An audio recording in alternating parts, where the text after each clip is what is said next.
Olá, estamos começando agora o podcast Eleições 2022, uma realização do Portal INGE Plus e Jornalismo Unisat, que aqui quem fala é Rafaela Custódio, jornalista do Portal INGE Plus, e hoje recebemos para uma conversa o candidato Glauter Soares, que disputa uma vaga na Assembleia Legislativa de Santa Catarina como deputado estadual. Glauter, seja bem-vindo e obrigada por aceitar o nosso convite. O prazer é todo meu, muito obrigado por essa oportunidade, agradeço a INGE Plus, agradeço a SATIC e a Rafa que está aqui conosco, né, dando essa oportunidade tão importante que é discutirmos política e principalmente a política regional aqui, para que as pessoas entendam mais sobre política, façam mais política e façam as melhores escolhas, né, agora no próximo pleito eletivo. Lembrando que essa entrevista tem a duração máxima de 15 minutos, tempo pré-estabelecido para todos que passam aqui pelo nosso microfone.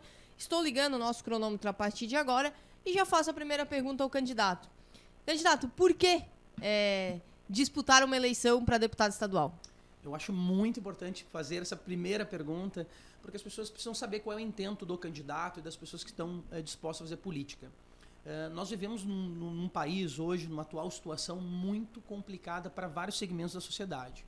E eu cito vários, né? Falo em relação às mulheres, falta de políticas públicas, falo em falta de políticas públicas relacionadas a LGBTQIA+. E isso tudo, obviamente, abrange, quando a gente fala em política nacional, abrange também a nossa política estadual, que também acaba acompanhando o governo federal. Então, ao ver a precariedade em vários segmentos dessas pautas mais humanas, mais humanizadas, me coloquei à disposição, coloquei meu nome à disposição do Partido dos Trabalhadores, está representando o nosso extremo sul com essas pautas. Nós vemos hoje, né, Santa Catarina com índices alarmantes nas questões de violência à mulher, com feminicídio. E eu, enquanto policial civil, antifascista e de esquerda, sempre fiquei atento a esse tipo de violência, combatendo ela diretamente, seja na minha atuação como policial civil no extremo sul do estado, ou seja através de buscar soluções para complementar, por exemplo, as questões da Lei Maria da Penha, de modo a dar um suporte maior para as mulheres vítimas de violência doméstica. Eu sou pai de uma menina trans de 8 anos de idade, conheço bastante, em função disso, a realidade da comunidade LGBTQIA+, e isso é outro aspecto bastante assombroso que me trouxe, né, a encarar esse pleito eletivo, de dar representatividade a várias pessoas que hoje estão em situação de vulnerabilidade, seja por questão da sua orientação sexual ou do seu gênero. No caso da minha filha, eu vou falar de transgêneros, né, é algo absurdamente horroroso que está acontecendo no Brasil. Hoje nós temos como expectativa de idade para as pessoas trans de 35 anos de idade. E quando, obviamente, houve o processo de transição da minha filha, ao me inteirar mais sobre assuntos, sobre sexualidade, sobre orientação e tudo mais, me veio, né, obviamente, esses dados alarmantes. E é absurdamente compreensível, na verdade, exigível de um pai que lute pela vida de seu filho. E saber que a minha filha, no caso, né, tem expectativa de idade no Brasil de 35 anos de idade, me coloca com uma obrigação de estar aqui levantando essa bandeira e garantindo um estado, né, uma região, um país muito melhor para que as pessoas possam ter pelo menos condições de sobreviver. Eu também, além de policial civil, como eu disse, sou músico. Tenho uma banda, Los Marisqueiros, que tocou bastante aqui de reggae no sul de Santa Catarina, aqui em Criciúma, no Arroio do Silva, que é o berço da nossa banda. E através da banda conheci bastante a questão cultural, as questões de manifestações culturais. Isso me coloca também, me acendeu uma luz, principalmente em relação a esse segmento que foi tão prejudicado com a nossa pandemia, por exemplo. Então isso me dá uma visão bastante abrangente sobre as questões culturais, né, da nossa sociedade, além de várias outras situações. Por que eu digo e trago essas pautas? Porque todas essas pautas, esse conhecimento da realidade, que são forças motrizes para a gente conseguir fazer políticas públicas. E eu acredito que toda vez que a gente vai falar em política, primeiro a gente deve pensar essas pessoas em situações de vulnerabilidade. Essa vulnerabilidade se dá seja as condições, como falei, questões de orientações sexuais, se dá por questões de machismo estrutural na nossa sociedade, e também se dá uma demanda, às vezes, regional, por nós conhecermos os problemas da nossa região aqui.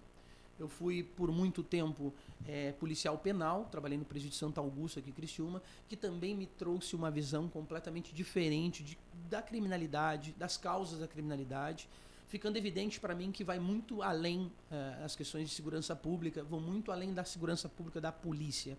mas vai na questão educacional, das questões de oportunidade, de saúde, de infraestrutura. E isso tudo, obviamente, acaba desencadeando em situações criminais, situações de insegurança, que é o que a gente tanto almeja. Torno a dizer, isso é muito importante para que a gente consiga formar as políticas públicas, saber aonde atuar enquanto parlamentar.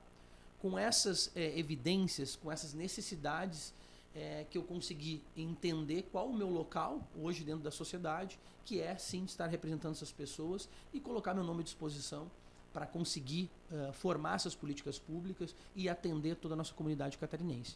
E assim, candidato, queria que você falasse também das suas bandeiras na política. Certo. Eu, enquanto policial, gosto sempre de frisar que sou um policial de esquerda e antifascista. O que é isso, né? Por que a gente coloca dessa forma?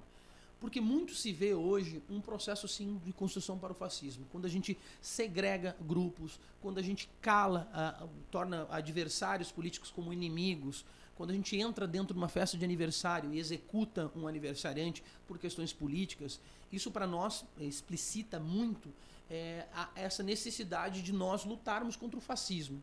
Às vezes as pessoas, mas isso é diferente. Não, todo fascismo, todo processo fascista, ele começa paulatinamente, começa aos pouquinhos. E quando a gente vê essas questões, né, de minorias que se mandem, minorias que vão para lá, ou essas pessoas que se adaptem, ou quando a gente fala em espancamento para alguém deixar um comportamento feminino e ter um comportamento padrão na sociedade, são faces do fascismo. E eu acredito que enquanto parlamentar, enquanto político, nós temos a obrigação de combater esse tipo de atitude. Então, nas minhas bandeiras na política, são justamente essas bandeiras que representam a cultura, que representam a diversidade, né? Seja de orientação sexual ou seja com questões de identidade de gênero. As minhas bandeiras hoje são em defesa das mulheres, de todas as pessoas que se encontram em vulnerabilidade alimentar. Então, não há de se falar em política, né, antes de se falar nessa precariedade. Hoje no Brasil tem em torno de 33 milhões de pessoas em situação de fome e mais ainda uma fatia muito maior a questão de vulnerabilidade alimentar. Então, antes de falar qualquer outro assunto, a gente sempre tem que voltar nessas questões mais básicas. Então, minhas bandeiras são exatamente essas. Isso está em consonância, né, com o nosso governo estadual, com o nosso atual candidato ao governo estadual, Décio Lima, com a Bia Vargas, sua vice, e também com o nosso presidente da República, Luiz Inácio Lula da Silva, que vai dar todo o suporte, e é isso que eu gostaria que as pessoas tivessem essa noção, de que enquanto parlamentar aqui eleito pelo PT aqui no Sul, nos trará um link diretamente com o governo federal, tendo em vista que o Lula está liderando as pesquisas e com certeza no dia 2 de outubro será eleito novamente presidente da República. Candidato, eu queria que você também falasse como que o seu trabalho, se for eleito, será refletido aqui no sul de Santa Catarina. Pois bem, por conhecer realmente a realidade e o sul de Santa Catarina em vários segmentos, torno a dizer, através da segurança pública, na atuação nos presídios regionais aqui de Criciúma, presídio de Santa Augusta, presídio de Araranguá, através da minha atuação como policial civil na equipe de investigação dos mais diversos crimes. Isso acaba refletindo, né, todo o meu trabalho aqui no estado, né, aqui principalmente no extremo sul, todas as operações policiais que envolvem a Polícia Civil, estou praticamente em todas, então isso me dá um conhecimento muito grande. Questões de, como eu disse, questões culturais, por tocar com a banda, por conhecer os artistas. Sou também idealizador e executor do Arraial Cultural, que foi a terceira edição do Arraial do Sombrio, que é uma das maiores festas comunitárias do estado. Então, isso me faz entender muito melhor os problemas da região. Nós temos vários problemas na região, tais quais relacionados à segurança pública, com falta de efetivo. Então, trabalharei firme e forte em relacionado a isso. A gente vê muito, tem viatura, tem estrutura, mas não tem material humano. Hoje, Santa Catarina se encontra com o mesmo número de policiais civis de 1983. Então, foi o ano que eu nasci. Então, vocês imaginem quanto cresceu o Estado, quanto cresceu a criminalidade, e o número de policiais hoje em Santa Catarina é o mesmo de 1983, a década de 80. Isso acompanha também os quadros da Polícia Militar, da Polícia Penal, dos quadros de GP. Então, eu sei da importância de a gente, enquanto parlamentar, estarmos fomentando a criação de vagas, porque isso depende também de demanda de lei, junto com o executivo, para que o material humano seja vindo em primeiro lugar, que é o que mais precisa, que são os policiais atuantes. Trabalho muito com a regionalização também da polícia, de nós criarmos mais uma regional no extremo sul catarinense, dando suporte ao extremo sul, na parte de Sombrio. Isso ajudaria muito na questão da segurança nossa aqui do sul, né? E eu sei que isso é precariedade. Torno a dizer também em relação às políticas públicas relacionadas às mulheres. é muito importante hoje, com machismo estrutural, hoje com machismo impregnado na nossa sociedade, a gente precisa muito de políticas públicas que a sociedade consiga se enxergar machista, se chegar de certa forma preconceituosa em vários segmentos, para que consigamos criar esse pensamento crítico e mudar a conduta do cidadão catarinense de uma forma geral. Como também vejo todo mundo dizendo, mas vai trazer dinheiro para onde? É muito importante dizer que a figura do parlamentar, na verdade, eles são duas principais figuras. Uma é a fiscalização. Enquanto polícia, eu posso dizer que tem um know-how nisso, né, de como investigar, onde, e é uma função do deputado saber onde está empregada aquela verba, se existe alguma irregularidade ou não. Então, essa parte do parlamentar, eu acredito que já vem com essa bagagem de polícia. A segunda é a legislatura, né, fazer as leis do Estado. Então, com formação em direito, sou especialista em segurança pública, consigo ter essa noção e traduzir os anseios da sociedade através de leis, né, junto à LESC. E o terceiro, que é o que eu mais discordo, diríamos assim, é a questão das emendas parlamentares, para onde vai a destinação. Atualmente, né, a gente vê muitos governos se valendo das emendas parlamentares.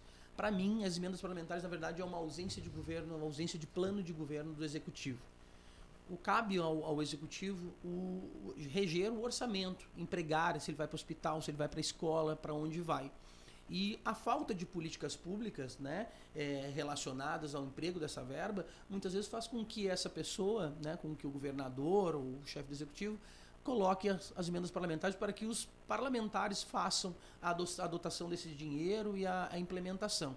Isso acaba colocando o parlamentar com cheque em branco, decidindo para onde ele vai botar aquele dinheiro e tal, como se fosse um grande mérito vir aqui indicar e dar um cheque em branco para alguém. E isso muitas vezes é usado para fins eleitoreiros. Onde eu vou botar? Onde precisa ou onde vai dar mais votos? Então, para que isso não passe para o nosso mandato, a nossa ideia é que as emendas parlamentares elas sigam o mesmo passo dos orçamentos participativos feitos pelos governos PT em várias cidades, né, do Estado e do Brasil. Então a ideia é que o dinheiro referente às emendas parlamentares vindas ao nosso mandato, do Glauter, né, do Partido dos Trabalhadores, passe pelo crivo popular. Né, venha para a população indicar aonde vai. Então tanto de verba vem para Criciúma, por exemplo. Por que não a própria comunidade de Criciúma decidir aonde vai essa verba? Vai para o hospital, vai para a criação de uma praça, vai para a autoestrada, né, para a avenida tal, ou para uma rodovia tal, vai para o porto, vai para onde? Com isso, a população se intera da quantidade de dinheiro que está vindo, aonde ele está sendo empregado, porque ninguém melhor do que a população, do que a sociedade indicar quais são as suas deficiências, quais são as suas necessidades, e mais, ela ser responsável por isso. Não fica nas costas propriamente do deputado, mas sim da comunidade que participou da escolha, da indicação dessa verba. Isso traz um senso de responsabilidade, né? E além de estar ajudando diretamente com o dinheiro, traz um senso de responsabilidade para a comunidade, para se sentir dona daquele dinheiro, se sentir responsável por estar fazendo aquela benfeitoria ao município ou à região. Candidato, você pode usar o seu tempo restante para deixar um recado ao seu eleitor. Bom, o recado que eu tenho é: chegou a hora de a gente, de fato, defender a nossa democracia. Chegou a hora, de fato, né, de nós defendermos as pessoas que realmente precisam. Aquelas pessoas que mais necessitam. Torno a dizer, as pessoas com deficiência, as pessoas negras, que hoje sofrem racismo diariamente, estrutural, as mulheres, a comunidade LGBTQIA+, todos os artistas, de uma forma geral, que foram abandonados e são hoje colocados de lado, como se não fosse prioridade. E quando da pandemia a gente viu a necessidade da arte, a necessidade da cultura, né, dentro da nossa sociedade. Então as defesas hoje dessas bandeiras são crucial de importância para o nosso pleito eletivo. Escolham candidatos que são humanos, candidatos que falem nisso, que pensem nas pessoas, que pensem no acolhimento, pensem no amor, pensem em absorver essas pessoas, acolher essas pessoas de uma maneira bem empática, que tenham empatia, conheçam as necessidades e até então poder, né, para que então possa ajudá-las. Hoje, enquanto candidato, peço voto a todas as pessoas. Para deputado estadual, voto ao Glauter, ao Bond 13007, para não esquecer, né, lembra do James Bond. Sou o candidato do Lula no extremo sul catarinense, sou o único do extremo sul candidato do Lula e quero junto fazer essa ponte ao governo federal, aqui do extremo sul catarinense, com o governo federal e o governo estadual do Décio Lima, que, se Deus quiser, vai ir agora ao segundo turno, para a gente poder estar disputando com ideias o governo de Santa Catarina. Então, mais uma vez, fortalecendo Para deputado estadual, vote Glauter, o policial de esquerda e antifascista, com o número 13007. Vamos, de fato, mudar a nossa Santa Catarina, trazendo o Estado para o amor e não mais para o ódio.